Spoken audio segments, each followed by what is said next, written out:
Oi pessoal, tudo bom? No vídeo de hoje eu vou contar a história de Mental Hospital. Sim, esse tipo de vídeo vai se tornar uma série aqui no canal. Eu procurei bastante e não achei quase nenhum vídeo falando sobre esse tema. Vamos falar sobre Mental Hospital. E vai ter parte do vídeo que sem querer eu vou falar metal, então desculpa. Bem, a timeline de Mental Hospital é muito confusa. São basicamente 7 jogos, 2 deles são spin-offs. Tipo, pra quê? Tipo, porque um jogo indie para Android precisa de spin-off? É muito desnecessário. E só um adendo, Mental Hospital 1 nem tem na Play Store. Então foi realmente muito difícil criar uma linha do tempo aqui. Sem contar também que Mental Hospital 2 mal tem história direito. Mental Hospital 2 só faz parte da franquia por causa da introdução do Mental Hospital 3. Sem contar que foi no 3 que foi introduzido uma história realmente original. Bota muitas aspas em original. Sem contar também que Mental Hospital 3 introduziu a mascote do jogo, que ao mesmo tempo que ela é muito importante na história, ela não faz diferença nenhuma. Quando eu começar a contar a história, vocês vão entender o porquê. E pessoal, Mental Hospital é um jogo russo com uma tradução não tão boa para o inglês. Então foi muito difícil entender a história desse jogo. Mas enfim, sem delongas, bora pro vídeo. Mental Hospital 2. O jogo se passa em 2014. O protagonista não tem um nome, então vamos chamar ele de Joey. E imagina ele com a aparência do James, de Silent Hills. Joey era um jornalista que estava meio mal das pernas. Te diagnostico com... Pobre, é o carro do ovo. Só que um dia ele recebe o convite de um conhecido dele, um tenente chamado Sidorovs. Sidorovs estava organizando uma operação para invadir um hospital mental chamado St. Peter's. Sem pensar duas vezes, Joey aceita. Só que no dia ele se atrasou, então ele acabou chegando muito atrasado para o ponto de encontro, que era a frente do hospital. Então, sem nada para fazer, a porta do hospital estava arrombada. Joey decide invadir. E lá vê um monte de corpos de soldados mortos, criaturas horrendas. E até tenta procurar o Sidorovs, só que o cara tinha falecido. Então depois de muitos desafios, Joey consegue sair. Ele pega um carro, mas quando ele estava saindo aparece um bicho, obrigando ele a voltar para o hospital. Então, esse é basicamente Mental Hospital 2. Vamos para o 3. Mental Hospital 3 começa da onde o 2 parou. E antes de eu seguir mais pra frente, eu preciso explicar algo importante para a história. As ondas alfas, que nunca mais aparece direito nos próximos jogos, mas é importante pro 3. As ondas alfas é um tipo de onda que aumenta a capacidade cerebral das pessoas. E o hospital St. Peter's fazia esses experimentos ilegalmente. Sem contar que esses experimentos com ondas alfas são extremamente desumanos. As pessoas são obrigadas a passar por muita coisa ruim. Então, algum funcionário do hospital acabou denunciando o próprio hospital. E assim começou toda a operação de invasão de St. Peter's. O jogador entra nessa parte do hospital e ele percebe que o estado dessa parte era muito pior. Tava tudo destruído, um monte de soldados mortos, uma loucura. Depois do protagonista explorar um pouco o local, ele entra em um elevador. Chegando em uma outra parte do hospital, ele lê uma nota sobre o tal paciente alfa. Então tá na hora de falar do paciente alfa. Basicamente é a Alice. Alice nasceu em 2000. No começo da sua vida, ela tinha uma vida normal. Só que quando ela começou a ficar um pouquinho mais velha, ela começou a demonstrar poderes sobrenaturais. Por causa disso, os pais abandonaram ela em um orfanato. O nome desse orfanato era Santa Maria. Só que o diretor do hospital St. Peter's era dono do orfanato Santa Maria. Então depois que ele ficou sabendo que existia uma criança com poderes sobrenaturais, ele acabou levando a Alice para fazer experimentos com ela. Após fazer muitos experimentos, os poderes sobrenaturais que a Alice tinha aumentou muito. Só para você ter noção, ela conseguia ler mentes. Então os médicos, com medo, colocaram ela em coma induzido. Coma induzido é quando colocam a pessoa em coma de propósito. Só que antes disso, eles decidiram pegar o diário de Alice e botar ela em coma. Ela ficou extremamente putaça com isso. Ela ficou também extremamente estável.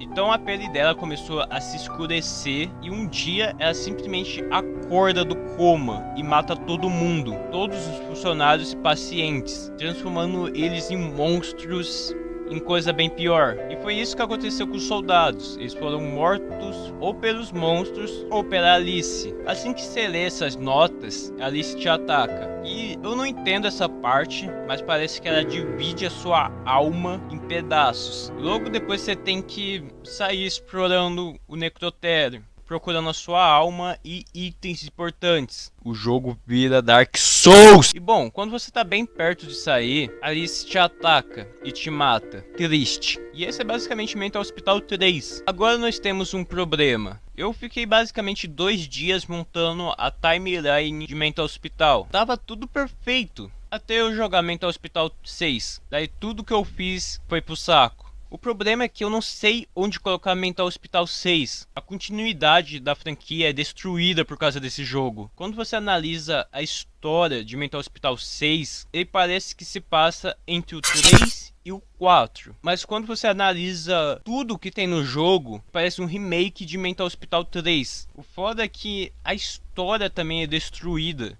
No Mental Hospital 6 é apresentado um hospital chamado Santa Mônica, para que os experimentos com a Alice aconteceram no Hospital Santa Mônica. No Mental Hospital 3 fala que foi no St. Peters. Então é uma bagunça. Sem contar que em Mental Hospital 6 eles reciclam notas de Mental Hospital 3. Então, se você tenta analisar a história mais a fundo, você se perde. Então, o melhor lugar para colocar Mental Hospital 6 é seguindo a cronologia. Então, vamos colocar ele entre o Mental Hospital 3 e 4, porque cronologicamente é onde faz mais sentido. Por favor, não me faz encaixar os spin-offs aqui, e nem mesmo os supostos spin-offs. Mas, enfim, é isso. Vamos para Mental Hospital 6. Oba, primeiro jogo traduzido em português. O jogo começa com o nosso protagonista em um carro. Ele tá indo escondido para um hospital chamado Santa Mônica. E logo eu falo mais sobre isso. O nome do nosso protagonista é Brian. Ele também é mais um jornalista e ele recebe a ligação da sua amiga chamada Ada. Depois de trocar uma ideia com a Ada avisa ele que os policiais estão por perto e estão fechando a estrada. Então ele tenta tomar cuidado para não ser pego. Só que no meio do caminho ele começa a ter problemas de sinais. Então o telefone para de tocar e o rádio desliga. Ah, pessoal, esqueci de avisar algo. A partir de Mental Hospital 4, os inimigos começaram a ganhar nomes dados por fã. Então eu vou acabar citando de vez em quando um nome dado por fã. Se os próprios desenvolvedores não se preocupam em dar nome, os fãs vão dar. Voltando para a história do 6. Depois dele chegar ao local, ele encontra corpos de policiais. Quando ele toca em um, parece que ele absorve algo e o corpo evapora. Depois ele encontra, de frente a uma cruz pegando fogo, 2 inimigos que foram apelidados de Stalker. Então Brian chega mais perto e os 2 inimigos saem correndo. Depois de uma longa caminhada, ele chega no Hospital Santa Mônica. E tá na hora de falar sobre esse hospital. Santa Mônica foi fundado em 1948. Esse hospital foi considerado um dos piores do estado, por causa do dono dele, Harry Steven. Ele acreditava que infecção por bactérias conseguia curar doenças mentais. Olha a cabeça desse imbecil! Então ele mutilou e matou muitos pacientes, sem mesmo o consentimento deles. Após a descoberta disso, nada foi feito, e Harry Steven só parou com os experimentos quando ele morreu de velho. Então o hospital fechou depois da morte dele, e só reabriu em 1999, mas os problemas continuaram. Os funcionários não tinham nenhum cuidado com os pacientes. Muitos pacientes morriam. O hospital estava tendo tanto problema com isso que eles tiveram que comprar aquele forno de queimar cadáver, que eu esqueci o nome, tá aparecendo aí no vídeo. Magicamente St. Peters virou Santa Mônica. Por quê? Eu não sei. E não é a primeira vez que a gente vai ver isso no jogo. Então, além da irresponsabilidade dos funcionários, o hospital também tinha um grande problema com a parte financeira. Explorando um pouco o pátio do hospital, a gente se encontra com a Alice, que dá uma risadinha muito estranha e sai correndo. A gente vê ela dançando. Ok, né? Mais um dia normal. Depois de um tempo, procurando chaves e abrindo portas, Brian consegue entrar. E entrando lá, ele encontra corpos de soldados, provavelmente da operação. Após passar por muitos desafios, tipo o Pyramid Man ou Three-Face, que é um bicho muito insano, escuta a voz dele.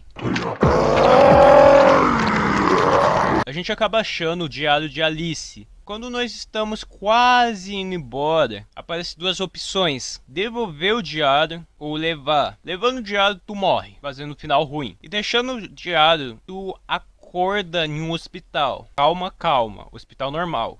E tem um investigador batendo papo com o médico, falando que acharam você fora do hospital, desacordado. Quando tu abre o olho de novo, aparece um bicho na sua frente, deixando em aberto o final. E esse é o fim de Mental Hospital 6. Agora vamos pro 4. Em Mental Hospital 4 é apresentado um novo protagonista. O nome dele é Mark. Mark é um jornalista. Na sua vida como jornalista e nos tempos vagos como investigador, um caso específico sempre chamou sua atenção. O caso do incidente em St. Peters, que ao mesmo tempo é Santa Mônica. Cara, isso é muito confuso. Ele sempre tentou investigar esse caso, só que ele nunca soube por onde começar, até receber uma ligação de um desconhecido. A pessoa falou para ele ler um e-mail. Nesse e-mail, a pessoa parecia estar desesperada. Ela falava que conhecia sobre o que tinha acontecido no hospital e sabia sobre Alice. Então, essa pessoa misteriosa pede para ele ir até um orfanato chamado Santa Maria. Mark, ele não pensa nem duas vezes, ele vai direto. Chegando no orfanato, ele não encontra essa pessoa misteriosa. Ele encontra um desenho estranho e ele sai para procurar algo que possa abrir a porta do orfanato, que estava trancado. Então Mark acha a pessoa misteriosa e ela estava morta, mas em cima dela estava a chave do orfanato. E assim que ele pega, Alice aparece com dois cachorros. E na maneira mais foda-se do mundo, os cachorros vão atrás de você. Então tu sai correndo, abre o orfanato e começa a explorar. Depois de conseguir abrir a porta pro porão, ele se encontra com os Stalkers, que é o inimigo padrão da série. Depois de passar por muitos desafios, tipo um gato. É sério, tem um gato que, tipo, se você ficar de costas pra ele, ele te ataca. Diferente dos outros protagonistas, ele encontra o diário, mas em vez dele levar, ele decide colocar no túmulo de Alice. Sim, Alice tinha um túmulo. Daí ele acha, eu entreguei isso pra ela não vai mais atrás de mim. A gente tá de boa. Não! Ele passa por mais desafios, correndo de um monstro. Quando ele tá quase saindo, o carro dele explode. E aparentemente ele morre. Mental Hospital 5. Puta que pariu. Não gastem seu dinheiro com essa merda. Esse jogo é um lixo. É um dos piores Mental Hospital.